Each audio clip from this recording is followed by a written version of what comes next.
So boys, basically what we're going to look at today, we're going to look at the pedestrian and just explore it in a little bit more detail, right? If we look at an overview first and foremost about the text, you guys should have done some sort of research about Bradbury and sort of his inspiration and his context, etc. But basically what you can sort of look at for the, I suppose the, what's what I'm looking for, the reasons as to why he sort of wrote this text is because, well, mainly if you look at him from his early years, he basically had a keen sort of interest in writing. He actually produced one of his most famous novels, which is Fahrenheit 451. I think there was a film adaptation made of that 2 years ago, I think it was. Michael B. Jordan was the lead role in that, so it was quite interesting to sort of see how Fahrenheit 451 was brought to life by a film. But it was called Fahrenheit 451. Yeah, all right. So I think it came out about 2 years ago. Where basically the firemen as we know them, firemen are people who put out fires, but the firemen in Fahrenheit 451 in this dystopian world, they are basically people who start fires, okay, and they burn books, they burn artworks, they burn anything that sort of gets people to think and to sort of have some sort of creativity or imagination, okay. But if you look at the historic context of the Pedestrian, okay, you can sort of see that this was written, well, shortly, I suppose, following World War II, we saw a number of like huge developments that are kind of evident within the Pedestrian. Like TV was new technology. Like TV was a huge sort of technology that exploded in the post-war period, and an increasing amount of people in America owned a TV box, and basically as a result of that, there was a rising demand for this sort of in-home entertainment. It was seen to be like the thing to have in your home. We also saw the rise in the 50s of this suburban sort of domestic sort of bliss, of this domestic idea whereby you have all these mass cities were sprawling as a result of the investment in highways and freeways, and then the growth of car culture, you know. So basically to have your home, to have a car, you know, it gets back to the nuclear family aspect where you have a house, white picket fence, a car, you have a wife, you have kids, etc. So with this massive sort of influx and development of sort of car travel, so you have the prevalence of car travel over other methods of transport there, right? You kind of see here that this growth of car culture sort of imagines how Bradbury imagined how the life would look in 100 years from where he was in 2053, okay? So the Pedestrian imagines how these developments will have changed city life in 100 years in the future, okay? So I think what you got to think is there's no official confirmation that he's talking about Los Angeles, but we can assume that he is talking about Los Angeles. And I think he predicts the city as this sort of very, very busy city during the day with cars filling the streets. But however, at nighttime, the streets are practically deserted as people stay indoors, and they sort of are just sort of absorbed by this TV, which kind of leads to their sort of zombification, really, you know. Indeed, he sort of talks about in his text, he talks about the other citizens that describes as being dead, you know, the grey phantoms who live in tombs, you know. So the grey signifies something that's bland, something that's a little bit not important and not appealing, and the phantom is, you know, it's a spirit, it's something that cannot be held, something that cannot be touched, etc. Okay, and if you're looking at the sort of real sort of, I suppose, overview as to sort of what are the concerns for Bradbury in this text, as I say, the car travel over other methods of transport. There's a cultural regression due to the dissemination of TV, or the explosion of TV. And then, of course, there's that increasing isolation of humans due to all of these technological developments. And then there's the threat of totalitarian oppression, okay? So if we look at the analysis, when you're looking to analyze the text. You guys should have done all of this already, and I'll be looking at it. But you'll be looking at those big picture ideas, but by then looking at how he does it within this text. So it's really use of figurative language, such as metaphor, simile, contrasts, sensory imagery, natural imagery, and of course then the symbolism, right? So if you were to look at the introduction, first of all, he says, to enter out into that silence that was the city at 8 o'clock of a misty evening in November, to put your feet upon that buckling concrete walk, to step over grassy seams and make your way, hands in pockets, through the silences. That was what Mr. Leonard Mead most dearly loved to do. He would stand upon the corner of an intersection and peer down long moonlit avenues of sidewalk in 4 directions, deciding which way to go. But it really made no difference. He was alone in this world of AD 2053, or as good as alone, and with the final decision made, a path selected, he would stride off, sending patterns of frosty air before him, like the smoke of a cigar. Okay?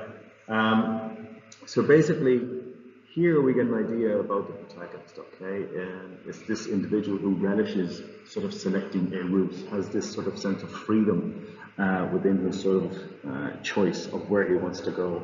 The language portrayed here in this introduction is quite visually vivid, and I think that it can impact each responder in any way. Okay? So we want to look at some meaning for some extracts, okay? So I'm just going to chuck in a few quotations here to sort of help you, right, with your understanding of the text. Where he says, long ago he wisely changed his sneakers when strolling at nighttime. Okay, so wisely means that this is implying that what he's doing is not what's accepted in society, okay? So he knows that in walking alone, he's failing to conform or to sort of align with the rules and regulations of the society. Okay, the expectation is that people stay indoors at night time. They sort of absorb themselves into their TV, I should sort of say. And I think that if someone was to see him outside strolling at night, straight away you're thinking that this could be somebody who's up to no good. Okay. On this particular evening, he began his journey in a westerly direction towards the hidden sea, and I think that as in this extract here, this is the beginning of Bradbury showing his protagonist experiencing and enjoying the natural world around him. Okay. So this imagery demonstrate the beauty of the natural world, but also the power that it has over Mead as well. And in a way, you could sort of say that nature gives him a sense of like fulfillment.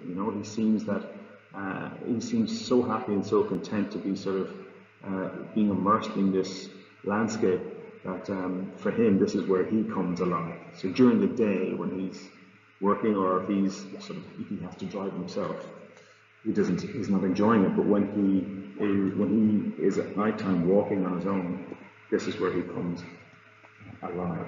Okay.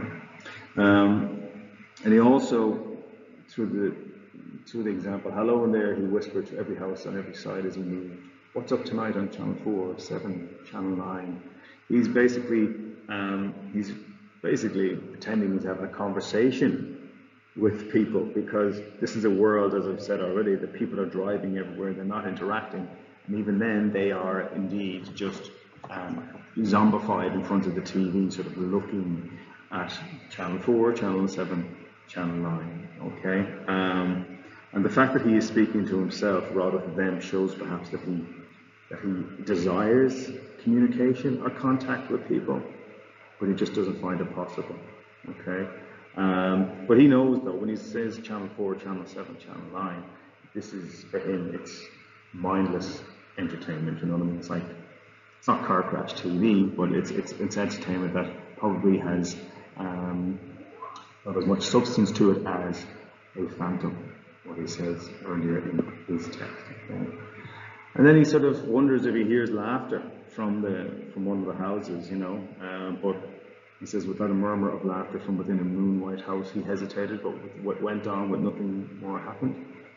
And then he does this contrast of during the day it was a thunderous surge of cars, the gas stations open, a great insect rustling and a ceaseless jockeying for position as the scarab-beetles, a faint incense puttering from the exhaust, skimmed homeward to the far directions.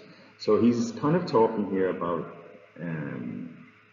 this sort of disconnection between, or the contrast between nighttime and daytime, how this world is has a thunderous surge of cars during the day, but at nighttime the street is empty, like, and I haven't put that quote there, but like streams in a dry season.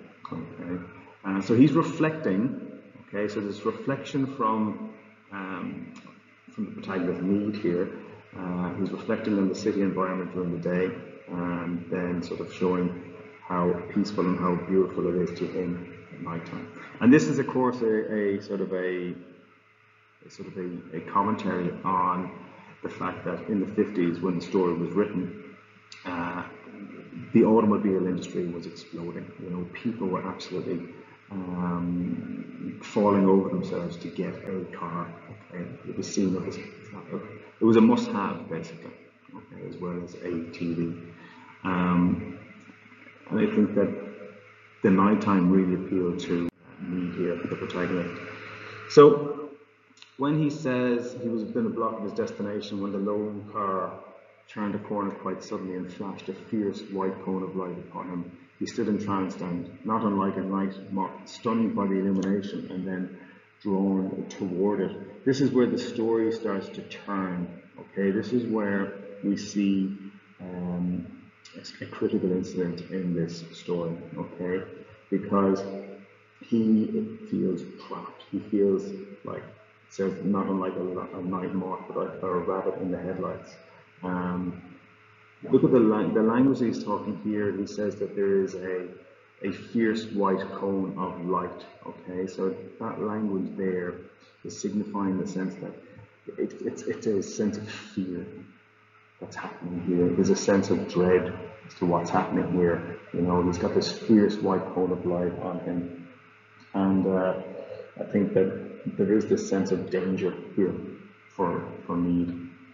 And I think that there is that simile. I know it's quite simple in its language, but the simile to a moth shows him, in a way, kind of inferior to the societal sort of, societal authority of the police. Okay, so he feels that small in comparison to the governing powers. All right. And then a metallic voice addressed him: "Stand still, stay where you are, don't move." You know, this is sort of, I suppose, it's an authoritative voice, but it's also inhuman, because it says a metallic voice. Okay, metallic. So this is ordering him to sort of stay where he is, to freeze, basically. So I think that this would have been quite shocking for him as well. And then we move on to the metallic whisper aspect, you know, the voice that says your name in a metallic whisper. He couldn't see the men in it for the bright light in his eyes. You know, this again is quite, I suppose, dangerous for him. It makes him quite fearful here, okay? And I think that it starts to, with that metallic whisper, we do see a sort of an outpouring of, I suppose, questioning here. Okay, so the metallic whisper, it's automated. The car has no policeman in it, and it asks him first for his profession, you know, and he says he's I'll just quote you, he says, "What are you doing out?" "Walking," said Leonard Mead. "Walking? Just walking," he said simply, but his face felt cold. "Walking, just walking." "Walking?" "Yes, sir." "Walking where? For what?" "Walking for air. Walking to sea." Okay? And this is quite an unusual sort of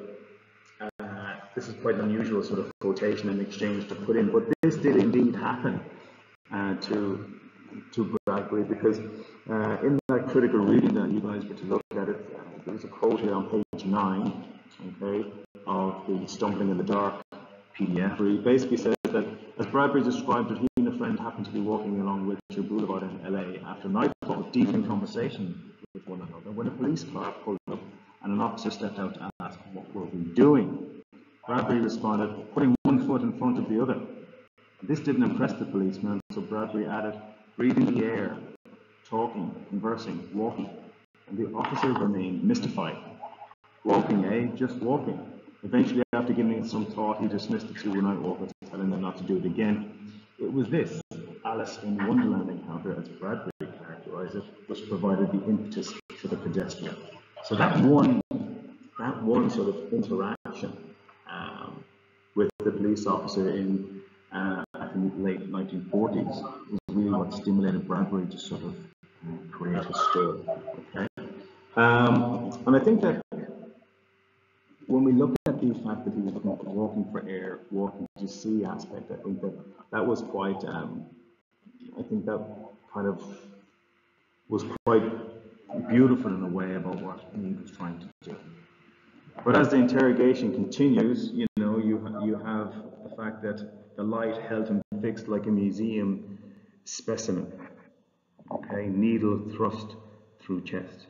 Okay, so this is really uncomfortable for Mead now. This is really putting him into a situation whereby he feels uneasy. He feels that there is danger happening here. Okay. Yeah. What does it mean by metallic voice? So metallic, it's a inhuman voice. It's automated. It's an automated police car. Okay. Oh, right. That sounds like a machine. Yeah. So there's no one in there basically. Okay. All right. So then he moves on. This interrogation, and he continues and asks him, "What's your profession?" "No profession," said the phonograph voice, hissing. So hissing gives this sense of, I suppose, intimidation now. "What are you doing out?" "Walking." "Walking, what are you doing?" He said, "Simply walking." So this is linking back to his inspiration from 1949. And then he asks, he goes, "Have you done this often?" "Every night for years." The police car sat in the center of the street with its radio throat faintly humming. "Well, Mr. Needham said, is that all?" he asked politely. "Yes," said the voice. "Here." There was a sigh, a pop, and the back door of the police car sprang wide. "Get in." Okay. So this is where we get to the climax of the story. Okay. So this is when Mead is ordered into the car. Okay. So he's been arrested by the state authority, by the police here. Okay. And I think what really triggers this moment is the revelation really here that Mead has walked alone for a long period of time like this. He's walked alone every night for years. We know he's walked for 10 years, but this is what has triggered the authority to sort of say, like, how dare you? And the fact that it isn't just a one-time occurrence, it's the fact that he's done it continuously for such a long time. For the authority here, this is what justifies them in arresting him. Okay, so when he protests and does eventually go into the back of the car, he notices there's a quotation there. I haven't put it up here, but just for yourself. But he calls it a little black jail with bars, and that he says the car smells of riveted steel and harsh antiseptic. Okay, which ultimately then when he asks, "Where are you taking me?" there's a faint whirring click. So again, there's this automated sort of sense of inhumanity here, where he says that you were being taken to a psychiatric center for research on regressive tendencies. Okay, so this basically maybe sort of says that, for me, when it says the faint whirring click, it kind of makes clear of what we already know, that it is an actually inhuman, robotic and operated remotely sort of police car. Okay, and as a result, this kind of shows the dehumanization that was occurring, that Bradbury felt in his world at this point in time. He felt that if people lost their humanity, it would find then that the machines could take over, things would become more automated and make these decisions without sort of looking at the reasons why, the sort of the emotional and the empathetic sort of way as to why this person would feel the need to do this. And I think Bradbury was trying to say here that if we lose our humanity, it will become more automated. You know, decisions will be black or white, and there will be severe consequences, really. Okay, and I think that because the protector's Mead has this individuality of walking along the streets at night, again, from an authoritarian point of view, they will be thinking that, well, how dare this guy challenge us? He's challenging our authority, so we better sort of arrest him, question him, and maybe see what pushed this person to do that in order to avoid other people doing this going forward. Okay, because ultimately, for a totalitarian authority, they do want people to do what? They do want the normal people to do what they are told. Okay, and then towards the end, he's in the car and he's driving past all these dark houses, you know, and his is the only house that, there's a quotation, with a loud and yellow illumination, square and warm in the cool darkness. And he says, "That's my house."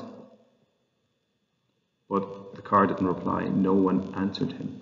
So even though I think there is this authoritarian sort of, I suppose, level of power over him, he feels that he has to get in the car willingly. Okay, so he's powerless against the state. It's bringing you back to the night moth in that strong light. When we're looking at the size of a moth compared to this big shining bright light, this is how minuscule Mead is compared to the authority of his state. Okay,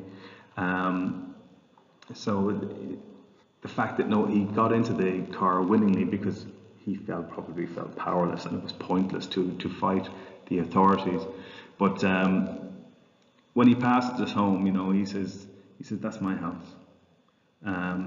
And the fact that Bradbury has painted this in this loud yellow illumination, square and warm in the cool darkness, it's kind of like a beacon of hope. It's kind of like a safe place for Mead. It's kind of like his oasis, or it's kind of like his paradise, which is contrasted then with the fact that the story ends on this bleak and hopeless note with imagery of silence, coldness, and emptiness, really. Okay, so when you look at Bradbury's text, and if you're looking at Mod C, right, think about how this, if you were given an imaginative piece of writing, I think that Bradbury's text here is a cracking example for you to sort of take inspiration from. Okay, now this is part of what your holiday work was. We had to choose a character, express the thought process of the character by exploring a moment of tension in the text from an alternative point of view. It says, for example, you may wish to write your story through the perspective of a citizen or neighbour of Mead who watched his arrest by peeking through a darkened window.